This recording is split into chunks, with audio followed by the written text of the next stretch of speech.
to the Aware Project's Psychedelic Awareness Salon. I'm Ashley Booth. I'm the founder of the Aware Project, which got started beginning of this year.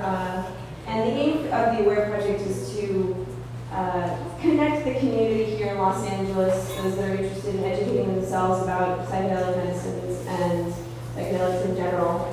And our goal here is to start changing the conversation about psychedelics, to become better ambassadors of the psychedelic experience to a broader community, and making sure that we're educating ourselves, being in integrity as we spread accurate information about these things. So I really appreciate you guys all coming here tonight.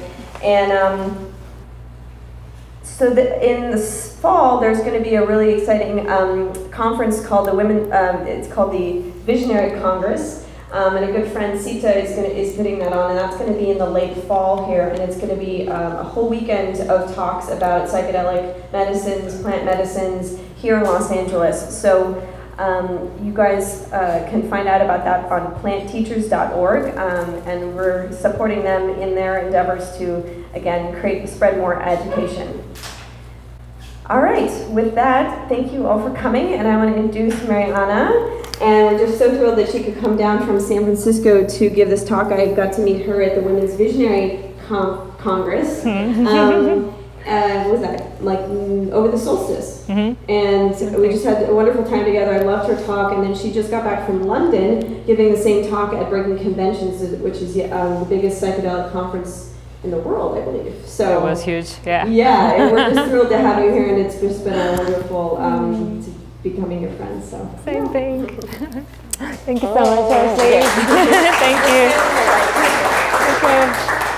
Thank you, Ashley. Thank you guys for coming. It's a pleasure. Can you hear me? Yes. Okay.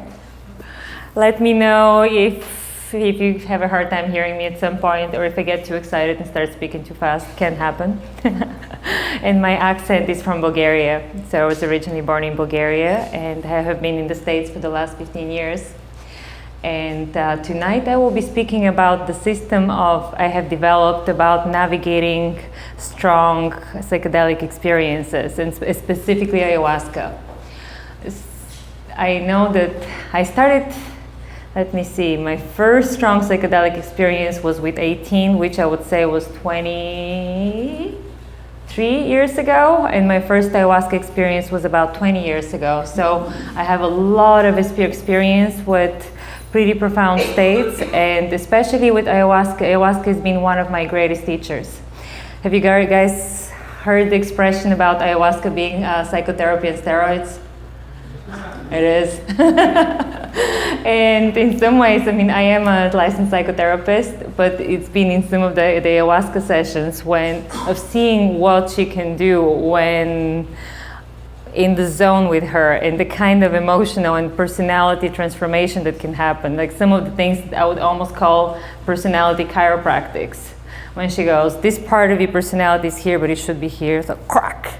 And this is here, but it should be crack. That emotional system, we gotta clean this thing. Where it was like, wow, I'm doing psychotherapy, but that's like the ultimate psychotherapy. And also in some ways, she can work on so many different levels. And people are told so little about how to be with the experience, what to do in the experience, how to hold themselves, and how to navigate it in a way that does not create potential negative trips. Because a lot of people who don't know what to expect can easily go into the what if, worst case scenario mind. And that one is probably one of your anti-wingmen when it comes to going into ayahuasca. And it's also they're even often not told of the very basic things that you can expect in there. And some of them are pretty big, and I'm going to mention some of them. So I have partially developed a system to give people a little bit of a map of the different realms or the different places that they can expect to encounter, so that when they do, it's not a surprise, or that they're open, that they have an open mindset to how big this thing can be, as well as a toolbox. The ultimate tool is always surrender, yes.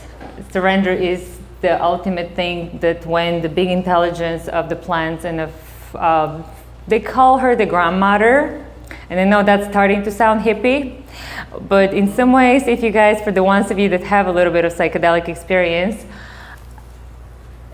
kind of the comparisons a little bit is like if acid is like the chemical consciousness, which can be very divine if you're plugged in, but otherwise it's kind of like neutral. And it's more like that's you and that's your shit. Deal with it. And mushrooms are kind of more like the funny trickster that kind of has more of a lots of sense of humor that is like that's you and that's your shit and that's kind of funny. You know what I mean? So that gives you the allow like the sense that you can laugh about yourself unless you go into much higher doses where it gets serious. Ayahuasca is more like the loving grandmother. There is like this is you, but this is not all of who you are. You're much bigger than this, but now we're gonna show you, and this is your shit. But this is just like, let me show you how to move through it and how to forgive yourself and which programs to shift so that you and your shit like go into alignments to the higher picture. So there is the sense of almost like a feminine presence that gives a shit, which is important. That's why they call her the grandmother or the great mother. And so some of the basic things that my system entails is also knowing some of her superpowers, which is in some cultures she's called the vine of the dead. Have you guys heard that expression about ayahuasca? And it is partially because she does have, I mean, the active ingredient is DMT, and the other plant has usually a MAO inhibitor. And depending of which shamans you drink with, they have different kinds of brews. Some of them leave it only with 2 plants, some of them add more. And one of the specialties that the DMT as well as the ayahuasca can give you the experience of going through the vial of death and back. So, and I only remember my very first shaman at my very first ceremony saying that by the way, you might die, and if you die, go for it. I promise you will be back in the morning, but have the experience. Let yourself really smell the flowers, have the experience. I guarantee you will be back in the morning. And that's also the first ceremony I had in which I died. And it was amazing, it was natural, it was such a wide opening experience that took away so much of my fear of death. But if she wouldn't have said that it's a normal experience to have an ayahuasca and that it's not a, oh my God, you're gonna die, but it's more like cosmic jackpot, I'm gonna get to experience the death thing and come back and take notes. It's one of those things that since then I have drunk with so many shamans in so many continents, and I have never heard another person say, by the way, if you start dying, go for it, you will be back. And I've seen so many people struggle and fight and spend half of the night trying not to die, because they don't know that that's one of those experiences that she enables to kind of go through the gates and come back safely with so much knowledge to bring. And so many notes to take, so to say, and so many realms to visit in the process. But that was the first thing that I was like, I can't believe nobody's telling people that stuff. And then going to so many ceremonies with so many shamans, some of them only tell you the rules of the ritual, which is good. The ritual is one of the really important magical tools, so to say, of a good experience. But then when it comes to the experience itself, I hear things like, and you might have some visions, and you might feel some emotions. And then go into one of the strongest experiences of your life. So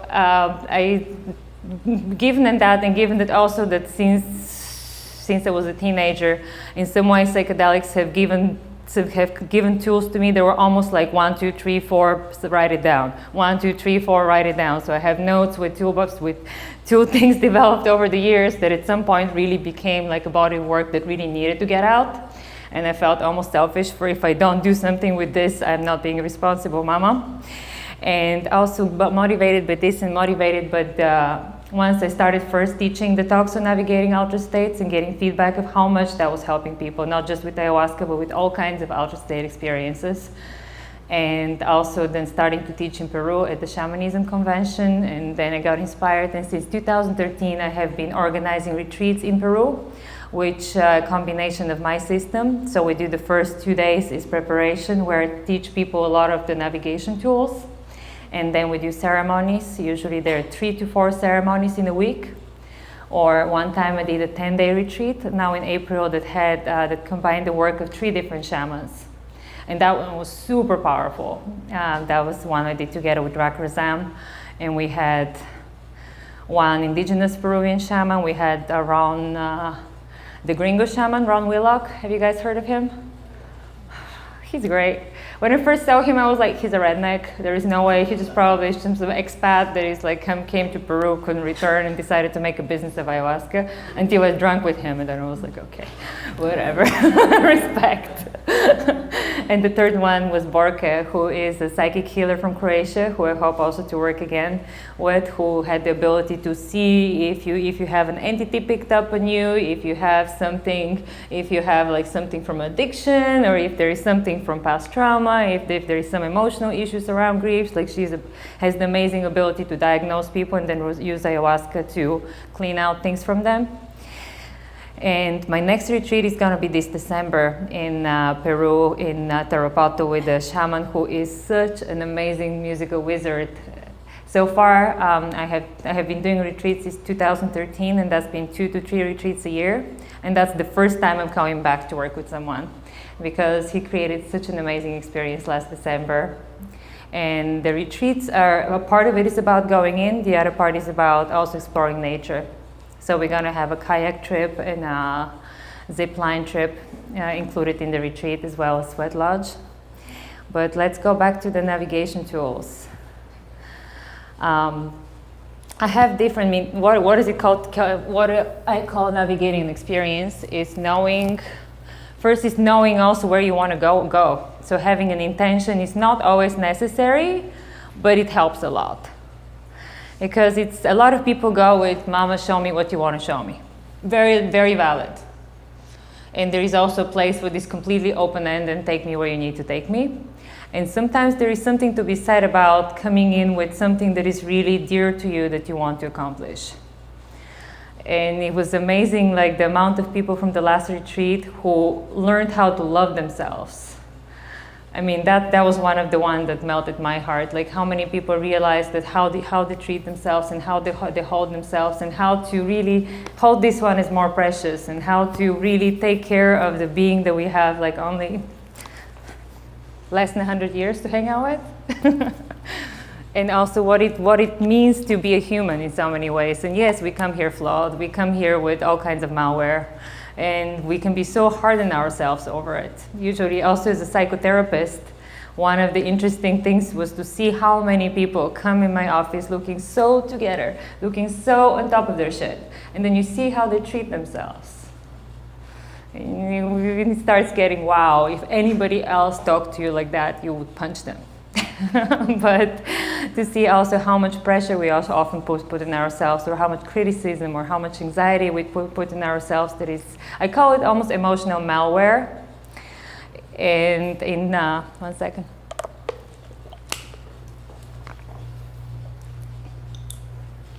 So apart from navigation tools, between ceremonies, I also have workshops in which we get to know our types of emotional malware. So if it kicks in the ceremony, you can recognize it. If your MO is an inner critic, then we get to know it, we get to interview it in the workshops, so that if it's good, it can come in. And I have seen it in the beginning in some ceremonies when people really get really hard on themselves over something. So that you really get to know that program in advance. So when it comes up, you can go like, oh, that's just you.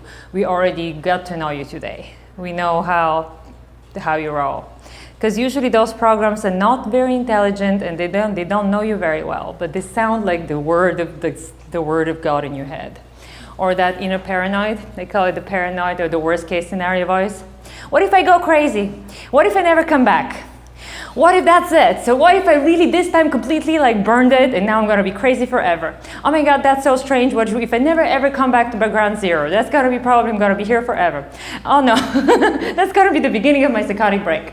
And so on and so on and so on. So this is usually also a pretty predictable program that is very creative and goes to worst case scenarios. But if you don't know it and recognize it, it can create a bad trip sometimes, just because things are being different and you don't know. So with some of the participants in my retreat, I almost make an agreement. If you think you might not come back, don't be afraid. If the sun comes out and you still feel that way, then be afraid. Usually that never happens, but then everybody has come back. But almost to have like negotiations with the fear programs. So to not completely say your fear is not valid, but to make a condition. If this happens and it's still going on, then you have valid reasons to be afraid. So far that's never happened. But as some of the navigation tools, and the navigation is also knowing where you want to go, which comes with the intention. And I help people custom craft intentions depending on where exactly they are and what are they bringing. Because some people bringing healing, some people bringing spiritual development, or just kind of wanting to widen their framework about what are we and what is this whole big matrix all about. And some people are coming also for physical things, some people are coming for emotional things or for purpose-related things. So depending also, and it's very powerful to have an intention, because sometimes that's the thing that you keep bringing into the trip. And ayahuasca is pretty amazing on showing sometimes so many things. And for me, usually either the beginning or the end, she goes like, oh yeah, that thing about your intention, here you go. Not always, because sometimes she can also go like, no, that's your intention, but actually what we need to work on today is this other thing. Cool. And then the next session she goes, okay, now we can pick up your intention from last time. So just because you have an intention doesn't mean it's necessarily that's what's going to get worked on, but it's also a really powerful tool to have. And also how to word the intention in a way that gives you the highest chances to get what you want. So that's also, it's very powerful when I sit with people and I hear their intention, then we work with it, and often they walk out with a very different intention. Because if the intention is show me why I'm so afraid, but the real desire is show me how to be free of fear, or how to be living in with self-confidence and peace in a peaceful way. So sometimes also people come with the intention that is not really the end result they want, and then it's really powerful how to craft it in a way that is going to what they really want and not just removing some symptom, and also how that it's worded in a way that has the biggest power of attracting it. Because there is this thing of the unconscious does not understand negatives. Have you heard it? Heard of that? That if you say, show me how not to be miserable, the unconsciousness hears miserable, miserable, miserable. So intention is one of those things. Then another part of navigation is knowing how to prevent obstacles on the way to where you're going, as well as knowing how to optimize and create shortcuts to where you're going. And that's also another thing that sometimes once we're deep in the space, it becomes, the different tools work for different amount of how deep you are. So because some journeys are very, very light, and then you barely get some visuals, or that you get some sense of it, but she can be like a woman when sometimes she teases you, but she's not gonna let you in. And sometimes another time you might drink a third of that amount and she comes full on. So it's a little bit unpredictable. But so some of it is about how to interact with the space. And for example, those ones, they work once it's a little deeper, and once you're a little deeper in the experience. And that's also another thing that people seldom taught, that you can actually almost ask for what you want in the space. It's a little bit like The Matrix. Have you guys watched that part of The Matrix where he's running towards the helicopter and he doesn't know how to drive it? And he goes, okay, I need a download for how to drive helicopter Beta Galpha 23. Bzzz, download complete, and he jumps in and he knows how to drive it. So it's a little bit like that, but in different ways when it comes to the deeper psychedelic realms. And that's when you can ask for things sometimes like you can ask for abilities, like show me how to be with this, or show me how to do this, show me how to feel this experience of grief over something in a way that doesn't hurt me or doesn't overwhelm me. Show me how to have a volume button on the experience. It doesn't always work. That's why it's good to have multiple tools. So if one is not responding straight away, you can have another one. But for a lot of people, it's very new that you can even ask ayahuasca to slow it down, or to speed it up, or to make it so that you can digest it a little better without getting it all at once. Or so again, you can ask for abilities, like show me how to do something. Show me how to go to this place from where I can handle it in a better way. or show me how to be able to be with this experience in a place with peace and grace. And it's almost like the way they say the unconscious is like a dog. If you throw it a bone, it's gonna go get it. So be careful what bone you throw it, because a lot of people go in there and go like, show me why is it that I never find love and I'm always so miserable. Horrible thing to put in the cosmic Google. Because then the whole universe starts looking for evidence why you're going to be miserable and not find love or something. So it's also a lot of the time we bring there our pain, and so also it's the difference between why questions and how questions. I would, in general, not always, there is place for why questions, but it's much smaller than how questions. And also, if you have noticed, almost like with couples, when somebody goes, it's like, why is it that you're always late, and why do you never pay attention to me, and why is it always that you're so full of your own work and you're not there for me? This is not a real question.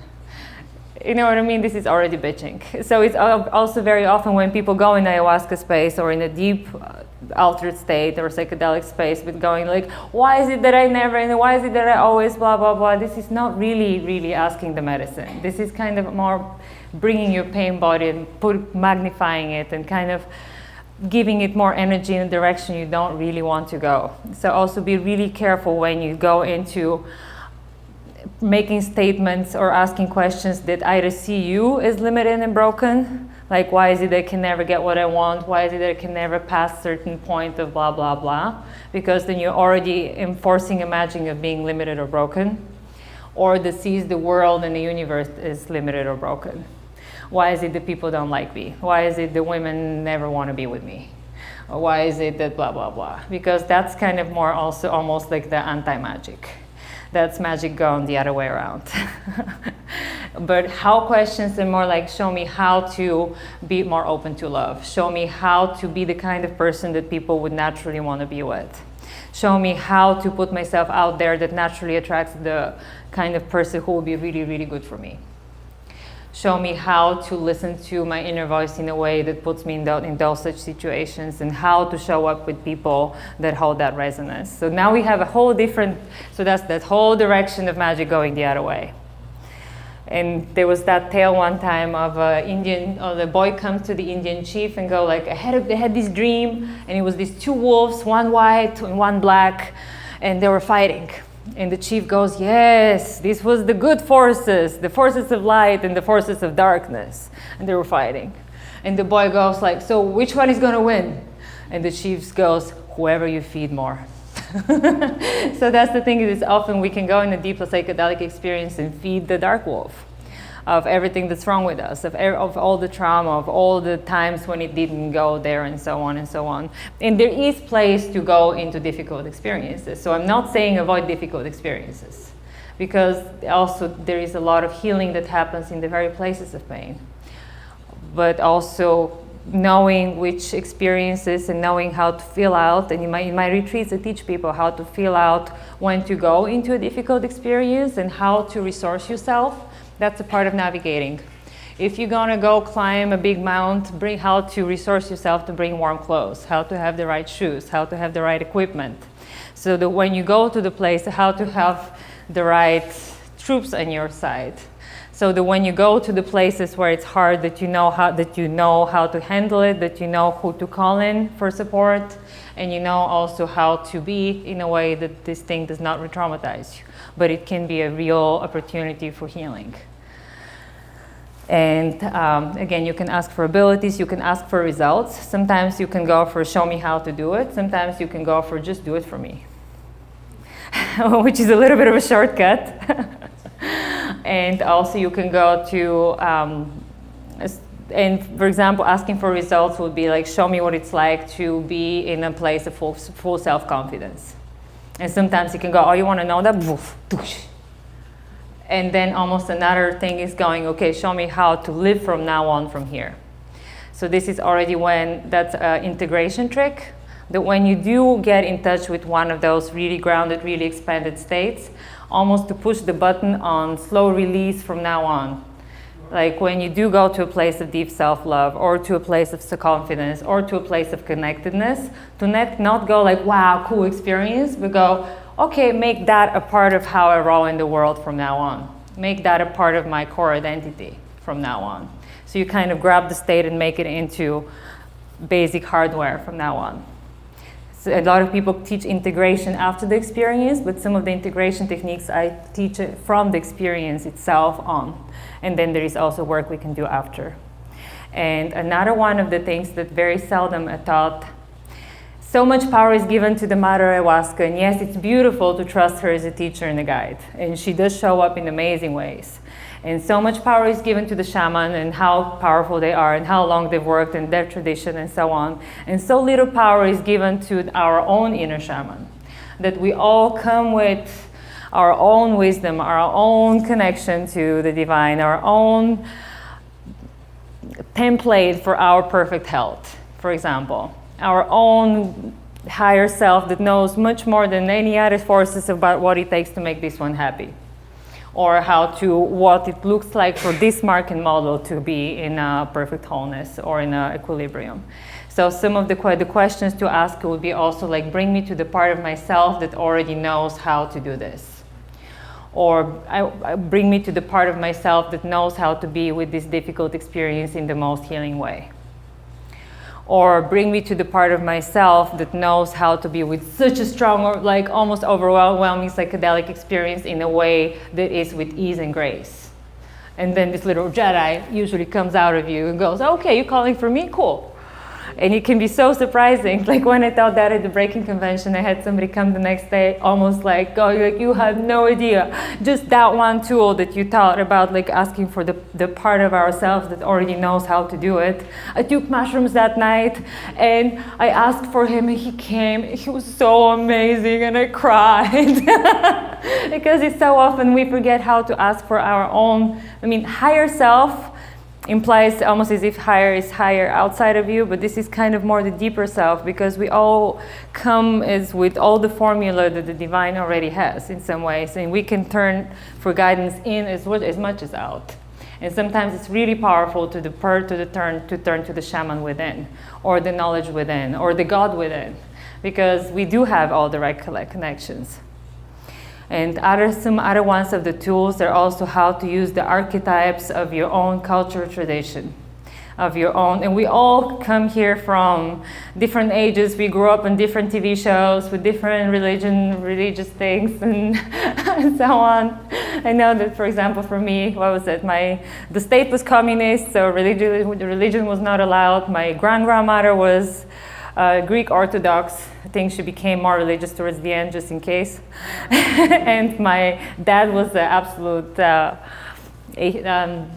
called, when they don't believe in anything. Not quite nihilist, more like, what is it called?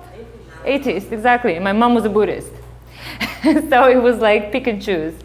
But in some ways, I know that when I first started going to drink with shamans, and for example, the first big retreat I did in Peru many years ago, they were calling on the spirit of the ocean. They were calling on Yemanja, which is the goddess of the water, the oceans. They were calling on Oshun, who is the god of the rivers, and so on. And for them, those things were so meaningful and were bringing so much resource. I had just heard of them. Or going to a tipi ceremony where they're calling for the spirit of the bear, and you're like, yeah, I've seen a bear in a zoo. Then they start calling for the spirit of the eagle, and I'm like, yeah, that one time I saw an eagle, but there is no way I'm feeling protected by those things. So I help also people to come up with their own inner archetypes and the things that really they're connected to. For some people, that might be their grandmother.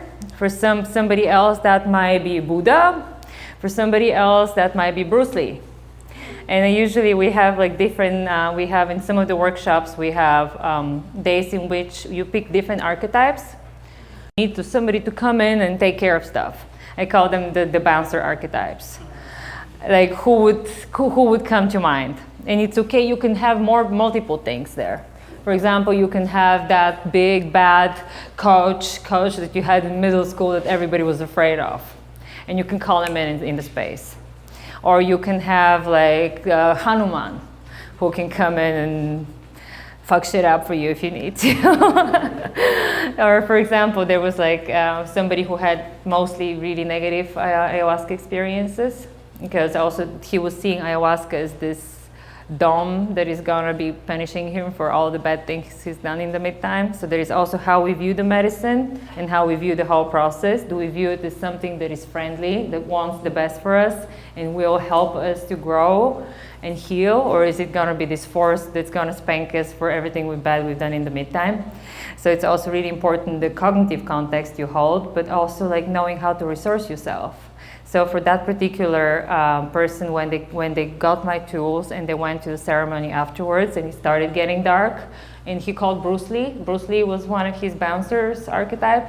Bruce Lee took care of business. He had one of the best trips ever. Afterwards, he was like, wow. Another one is, so it's good also to have archetypes for emotional support, because sometimes you go in places that you really, you either can be really sad, and sadness can be beautiful. Again, just because you see somebody sobbing for an hour and a half in the ayahuasca ceremony or in any psychedelic experience does not mean they're having a bad trip. Because that's so often I've learned that what people look like and what people are experiencing and saying in the morning can be so different. They can be wailing and you're like, poor you, and in the morning they're like, oh my God, I finally like relieved this from my heart that I've been carrying for years, and I was finally able to grieve this thing that I have not been grieving forever that was inhibiting my ability to love and blah, blah, blah, blah, blah. And you're like, wow, that what I thought was a bad trip was actually you ejecting the pain of a decade or something.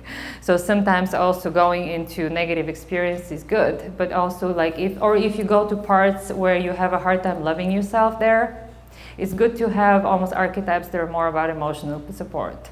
Like for some people that's Kuan Yin, for some people that is a friend, or the green Tara is one that people use a lot. But to have again something that is almost bigger than you, and it can be your grandmother. Again, for some people spiritual, some people call their cat, because the cat loves them no matter what. And then when they do go to a place where it's hard to access self-love, because sometimes the lessons can be about here you abandoned yourself and you are not quite there for yourself. And that's not like, and now you get your spankings, but more like how to learn to love yourself better. And sometimes that involves grieving the parts that were abandoned, but also how to call in on these archetypes of bigger love and bigger ability to hold you emotionally, to hold space for the process of forgiving yourself and for the process for reconnecting with those parts. And some awesome other archetypes that are really useful are just kind of big divine wisdom. Like a lot of people pick Buddha there, some people pick the Tao itself. Sometimes I also use Jesus, because I didn't grow up Christian, so Jesus is not the jealous God that's gonna can't tolerate me working with other ones, but he's kind of more of a healer archetype. So sometimes I have called on him to do particular healing with emotional parts of me, where if I get in touch with parts that have been from my past that have been deeply hurt, and I'm like, okay, I might not know what to do with this, you know. And it's been amazing sometimes what healing things he would perform, so to say. I mean, I don't want to say that's Jesus, but when you call on a particular intelligence, you can call it Jesus, you can call it whatever makes sense to you, that brings the sense of a big healing intelligence that is bigger than you and has the knowledge base and the skill set that you need. And sometimes it's good to almost leave it open. I remember one time ending up in a realm that was very alien. It was like one of those deep DMT realms, and I was not equipped to be there at that time. I remember going there, it was a different time. I was not fully on top of my skill sets, and going, oh shit. So now I'm here like deep into the psychedelic kitchen, and I'm like, I can barely drive my spaceship, so to say. And the beings of that realm started laughing and going, dude, you need to download someone here. And I'm like, yeah, you're right. And I started going, so should I go for like Papaji or Babaji or Osho? Where I started thinking of like enlightened masters and people from the background from the different ashrams, and they started laughing harder, going like, seriously, you want to download a human for this? I'm like, good point. So and then sometimes it's okay to have open-ended questions. I want to call in somebody who knows how to do this. In that case, it was like a local, and who can work with my nervous system and has my best interest in mind. So sometimes it's good to know who you want to call in, but sometimes if you don't quite know, you can still just call in for somebody who something or somebody who knows how to do this. And in that case, it was like a greenish, female-ish thing with tentacles on her head that came in, jumped into me, took care of it, like bang. And with things like that, it's also good to have until the job is done, and then thank you very much, kind of a contract, so that there is also a thank you and goodbye now. Or you can only leave the parts in me that are in my best interest from now on. Because it's also, you don't want to invite forces that you don't have an expiration contract with sometimes. Any questions so far? Because I'm going to keep going. Okay.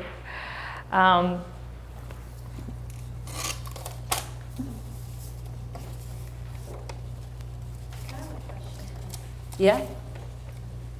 Well, at certain points during the journey, I don't feel conscious enough to maybe even make that request to call and goodbye. How do you find the strength or the ability to do that? How do you summon this guide? Mm-hmm. That's why it's good to have them in advance. No, exactly. That's why it's good to have them in advance, because sometimes if you're in the situation you have to think of who you need right now, it's way too late. I mean, it's hard to even think. And again, there is different tools work for different levels of how deep in the trip you are. And there are also some levels of depth that, no.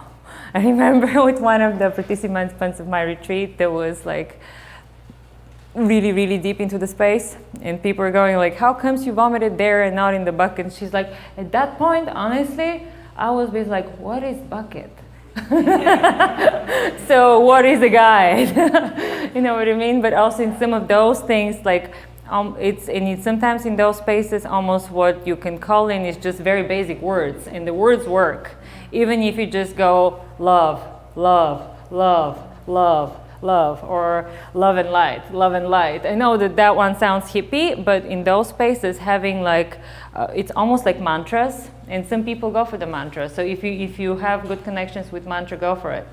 Another one it is because you can also call for words that hold a particular vibrational frequency. Like one of them is, they call it the 4 pillars, which is self-love, forgiveness, compassion, and what was the 4th one?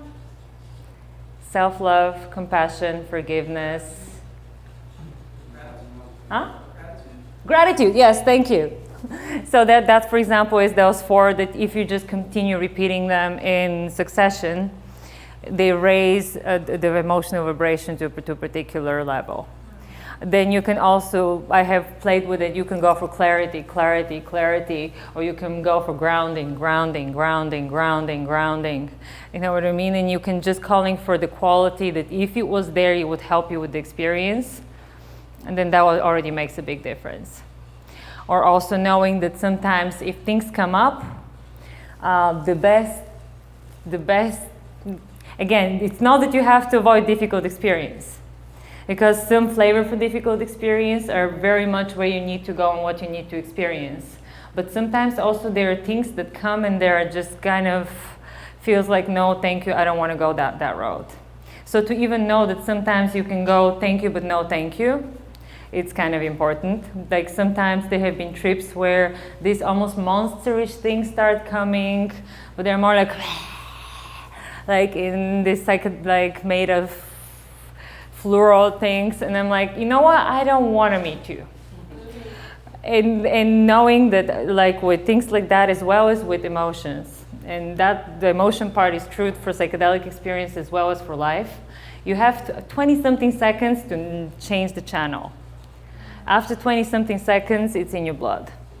So if you scare yourself for 20-something seconds, or if you follow, what if I get fired, and what if this thing, and then what if my boyfriend leaves me, what if blah, blah, blah, blah, blah, for 20-something seconds, then enough secretion has come out of the glands that it's in your blood. And then it's going to take you 15 minutes of not doing this for it to leave your blood. If you continue the story, you can keep it for the rest of the night, for the rest of the week, for the rest of the year. So there is also to know that there is this like window of prevention, because like I teach also people how to deal with really difficult emotions once they're already there. But sometimes there is also the power of prevention. If it feels like it's gonna be one of those that it's not about healing, but that it's more like some place that is opening up and it's more about scary versus like the kind of fear that it's about healing someplace in you, then how to also know like, no, I'm not gonna give you my attention. Or like in that case with the monster things, they couldn't get to me because I was like, no, I'm not gonna engage you. Sorry, I'm gonna go some other places right now. And there is also, sometimes you can meet, so to say, entities, and there is, of course, in the Breaking Convention, it was so cute about like the DMT entities, and there were many talks about the DMT entities, and are they real, are they a fraction of our imagination, are a fraction of ourselves in a different plane, and blah, blah, blah. And how somebody was going like, a pixie doesn't want to have a conversation with you about its ontological validity. And it's like, or who was saying like one of the great minds who had a dream about his father and so on, and he was going like, so is it that this a part of myself that was being the father, or am I a part of this thing being the dream? Was like, no, I should just hear like what he has to say, huh? Like, so there is also, apart from what is real and what is not real, there is also what to do with it. Because sometimes there are things that show up as beings, so without going, are they beings, are they not beings? Because this is not for me to tell you, and there is almost like we do have a particular sense. If there is that's something, that's something, that's something, that's something, that's somebody.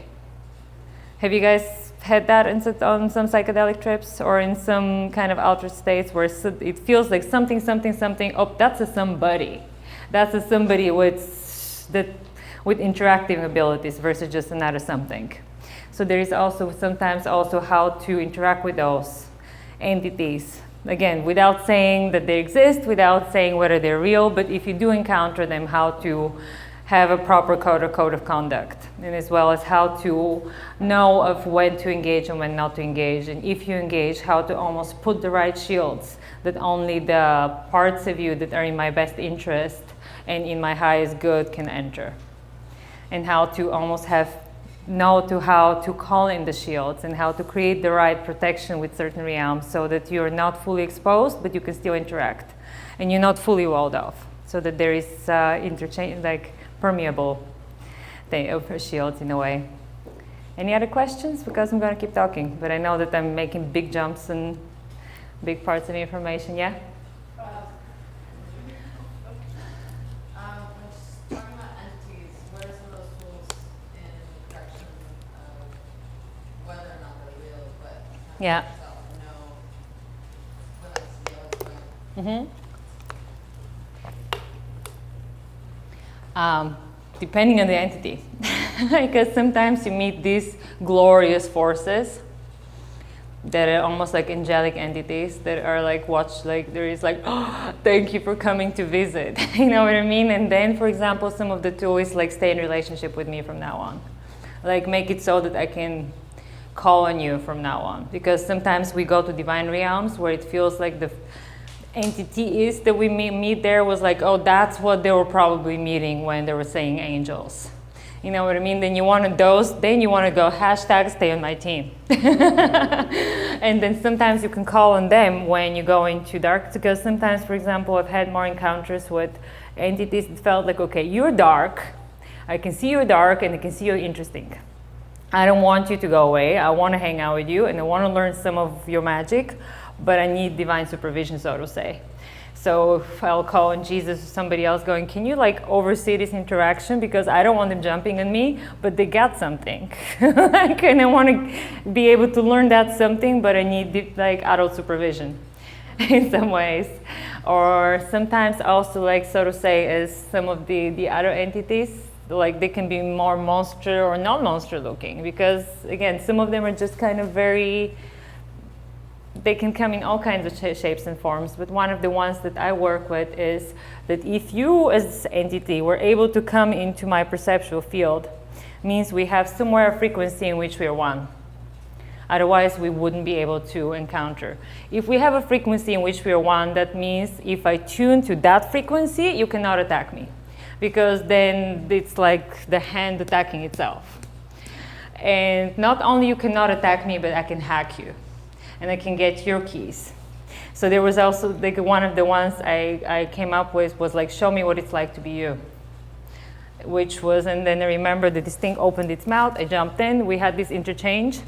So it was kind of almost neutralizing the charge. So there is no anymore two opposing forces, there is one field, and we can merge informational fields. Another one that I learned from a Peruvian guy who was selling things in Iquitos and who had a hard time getting to it. Like his parents were forcing him to do ayahuasca. He did 6 times, couldn't feel anything, but the 7th time, there was this big monster that jumped on him and started hounding him, so he kind of attacked the monster back, and the monster was like, whoa, never mind. So there was also this whole saying that some entities come for healing, and they actually want your love to heal them. Some just come because they're curious, just to check it out. And also, but if they charge it, you charge back. So, or there is also a place to call for your protection, and to call for your bouncers to take care of them, so to say. But it's important because sometimes the forces we meet are like, you can meet God, or you can meet divine forces. And then you almost want to do the same thing, show me what it's like to be you, and exchange codes. You know what I mean? So it's not only you go, oh, beautiful divine part, but go like, also show me which part of me is you. You know what I mean? So you almost kind of log in and hack and read their system or their information field. And also I have a lot of techniques of how to deal with when you go into really difficult emotional experiences, and that's where a lot of the transpersonal tools come really handy. Like when you're dealing with something that brings up a lot of grief or a lot of emotional pain, and sometimes it's almost like opening a cyst, that for a minute you have to be with the pain underneath it. You know what I mean? But there are also tools of how to be with it in a way that is much easier to be with. You can ask for the volume button to go down. You can ask for, can you slow that down, or can you give it to me in a way that I can handle with ease and grace? It knows what it means by ease and grace. Or if that's not happening, you can also go into the witness. I remember the first time that happened, I was in an experience that was dealing with such an amount of emotional despair and pain, and it was almost really hard to hold in my system. And then going to this transpersonal tool, where going like, wait, I invited this, and I am not the emotional thing. I am the consciousness container that is experiencing the emotion. So I remember going almost from being the movie, I became the screen in which the movie is being projected. The screen could handle horror movies, porn, whatever. The screen could handle all kinds of content because it was just like experiencing the emotion, the flavor of, oh, that's what despair feels like. Not like, and that's not fair, no, and oh my God, why to me? None of that. It was just kind of is consciousness perceiving an experience. Another one with a really strong emotional experience can be just feeling them as sensations. So you unhook from the story, you unhook from the poor me, you unhook from the what does that mean? Does that mean I'll never come back, or from now on, blah, blah, blah. And you just feel, what does that feel like as sensations? And usually when you stay with it for up to 15 minutes, it starts shifting. Because we know how to be with sensations. And especially because a lot of the times we have the primary emotion and the secondary emotion. Primary emotion is what we feel. That thing is made to shift in 15 minutes. And the secondary emotion is how we feel about what we feel. So if this is sadness, we can feel sad about feeling sad. We can feel angry about feeling sad. We can feel scared about feeling sad, and so on. And it's usually the secondary emotion that makes it hard to just really cleanly process this thing. So also help people differentiate. And also in the workshops in between, we're gonna go through like much more getting a diagnostic to where in your life would it make the most sense to work on. Because again, we go through, is it in your romantic life? Is it in your relationship to yourself? Is it in how you work with people? Is it in how you roll through your career? Is it the one part has completely like overtaken the rest part and you've turned to a workaholic who doesn't have a life? Or is the part of you that is so about survival taken over that some emotional parts are not getting to play? So it's about like how to become a more whole, happy, playful human being in a way. And also for people who cannot come to my retreats, I also have, I do work on Skype, so we can do preparation and integration sessions on Skype. And I love doing this with people from all over the world, where we get to individually see what are the best intentions and what will be the best tools for you to use, knowing your intentions and where you tend to go. And then afterwards we do integration. Because integration is super important. And I don't think I'm gonna get to talk about some integration tools today. How much more time we have? 5 more minutes? Maybe. But it's also how to make those experiences one of your best friends. Because when you do have certain experiences, how to know how to call on them. Because your body was there, all your cells were there. So to know how to call on the version of you who had that experience and know and bring it into the now as your healer, as your guide, as your best friend, not as something you experienced one time when you were tripping out in the jungle. There was a question there. It's a two-part question. First thing is the times that I've sat, the groups keep getting bigger, and I have a really hard time with all the energy in the room and all the other people having their experience, and I'm resisting like sitting anymore because I can't handle like being in large groups. And what I want to know is, what do you have to say about that when you're in more than like 15 to 40 people? And then I have a friend who's been getting the medicine and she's been doing ceremonies with smaller groups, but she's not like I don't see her as a shaman. She's my neighbor who's traveled with other shamans. She lived in Peru for a month. She's sat dozens of times and has a deep understanding and connection with medicine. But I just don't know. So I'm kind of caught in this 22 of do I have these experiences again, or do I just kind of... To that second question, I mean, the way they explain it in Peru is that there are ayahuasqueros and there's curanderos. Ayahuasqueros give you the medicine and make sure you don't hit yourself. And give you the medicine, make sure you don't hurt yourself and sing music. Curanderos are the ones who have the abilities to do healing. So curanderos are more people who they do usually have done much more work, and they have dieted in a bunch of plants, and they have worked with the lineages, or they also come with certain powers of healing. And that's the people who can also not only just make sure you're safe, but actually like go in there and help with your personal healing. There will be these 2 grandmothers, which I'm really curious to work with at some point next year. And that retreat is not on my website yet. So there is this coming one in December, who is going to be with a very special shaman in Tarapoto. There is another one who's going to be probably in June with 3 different shamans, if everything happens. That one is not fully set in stone, that the dates might change, but I'm going to keep you guys updated. And there might be one without those 2 grandmothers too, because it was amazing with Borka. She could read people and heal. You know what I mean? With Ron, he had a whole specific healing rituals for certain things, where he would call the people in who needs for certain healing and do this whole thing in them. And also with the grandmothers that I've heard, for example, that they're like one of them going, oh, this woman, and I can see she's in so much pain because she's had 3 abortions and the babies are not happy, the babies are still there. That's why she's going through so much.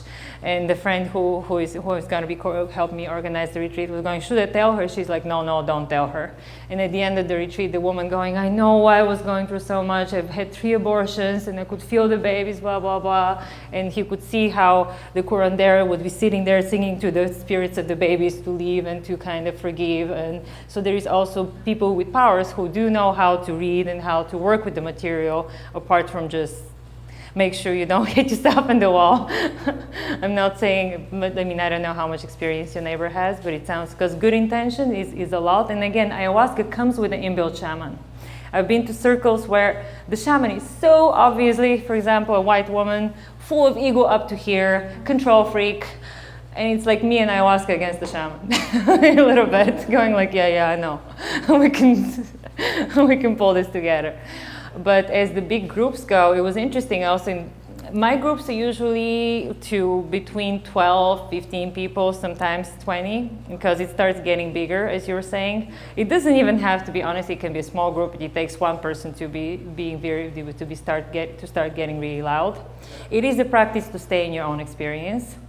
And I noticed, for example, also it did depend on the kind of space the shaman holds. Like in the last retreat, the 10-day retreat, the first shaman was very like anything goes, and anything was going. People were being loud, people were getting kind of, parts were taking over, they were like, not even scary but loud.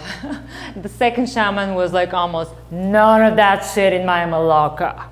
I mean, almost not to the people, but it was silence. Because also at least one of the women was going, I don't know, how can I do? There were all these people, there were all these loud things. So we told him, and he held almost the kind of that, you're not gonna fuck with me. You're gonna shut up and be, and it was interesting. From then on, it was silence. So almost like the people's unconscious parts felt they could get away with it in the first 2 ceremonies with that shaman, they could not get away with it afterwards. And it was amazing how it went from like this place where at least 2 to 3 people were going through the process loudly to this place where nobody was. So I hear you in both, but there is also a place about staying centered in your own process even when somebody's going through something. So, and there is also a place where sometimes even you can send them healing energy or just call in their guides and leave it at there. And the meditation of how much can I stay present with myself there. And because very often there is none of that. But sometimes it can happen. It can happen in very small group too. Like I've been to a ceremony. It was 5 people, no, 6, 7 people. 4 of them got possessed, including the shaman at the end. And it was the Western shaman. So also the size does not always necessarily matter. But that's why it's good to work with people that know how to work with the space too. Any other questions? By the way, I have given you guys forms. I'm gonna pass them again, just in case, because I know that not everybody filled them. So this is also for my Peru retreats. I have one in December. Is there a pen? Can I have another pen? I have one in December from the 13th to the 20th, and Act Fast discount just expired. So for you guys, if somebody wants to jump on board right now and tomorrow, I can extend it to tomorrow night, which was $14.95 for the whole week, which includes lodging, food, the ceremonies, optional master plan theater, the workshops, yoga classes, and so on. You can ask me more questions about it. If you haven't put your email on my list, feel free to do it on this one. And I also offer short consultations, can be over Skype, or I might be even back here this weekend checking out an office because I'm considering moving to LA. Because I love it. So some of them might be also in person, but I also see people over Skype. So it can be about preparation, integration work. It can be about anything. I do a lot of relationship coaching. I'm a licensed psychotherapist. I do dating coaching. So feel free to, if you're considering working with me, if you feel a resonance, feel free to get in touch with me. It's easy if you reach out to me than if you wait for me, because right now I've been super busy, but otherwise you'll hear from me anyway. Yes? Yeah, Meriana, I just have one like kind of personal question for you. Are your ayahuasca experiences like pretty smooth sailing now? Like, do you feel like they're pretty easy or Yeah. consistently? Yeah. Yeah. So you feel like you've mastered these tools enough that you can kind of navigate any experience with these? I don't want to say forever and ever and however, but there is also, because also when it starts getting difficult, there is something about asking for the part of you that knows how to be with it in a way that doesn't hurt. If it starts going to places where you have a lot of emotional grief, I mean, easy can still look like me crying for an hour, but that's in sometimes it's like letting go of things that needed to be grieved or needed to be felt in order to really let go of them. Or just totally overwhelmed by the experience anymore? And I remember one time when I was so overwhelmed, it was like with my ex, when I did this ayahuasca that was supposed to be the strongest ayahuasca ever, was the intention of the shaman. Horrible intention, but it was. So when it was like, usually I want to get into one parallel reality and one other realm. So this one was like, oh yeah, what are you going to do with 150 of them at the same time? But then I could have A, freaked out, B, asked what to do. So I was like many realms at the same time, and that thing came in and showed me how to do it. So that's the thing, is the most important tool is to remember to use your tools. And if you go into a situation, ask for what would be the one ability that would make it easy, that would make it doable, and be then open to receive. Because it was like a shimmering thing. I logged into it and was like, oh, that's how you surf 150 dimensions at the same time. Cool. So in some ways, I was so far, knock on wood. Yes. One more question. Mm-hmm. Yeah. I wonder, do you have any experience with peyote, and how would you tailor your navigation tools that you taught me today with the peyote experience? I have had one experience with peyote, and it was not strong enough. So I had some emotional healing experiences, but I would not say I went as deep as ayahuasca. I've had multiple experiences with San Pedro, and the tools were extremely applicable. The tools are even applicable on, I know that people who heard my talk on Burning Man afterwards wrote me this big thing about, oh my God, I did MDMA and I used this and this tool, and magic happened beyond what I would have imagined. So I know that they work also on a variety of psychedelics, including sometimes we have altered states when we do breath work. I mean, even PMS is a freaking altered state. But also like some of the deepest, some of the full-on gods came down, altered states have been from running or from breath work or from trance dance or from exercises in tantra workshops with shaking. So it doesn't even have to be necessarily from medicines. But in my experience, they apply for a variety of things. Yes. Thank you. Thank you, guys.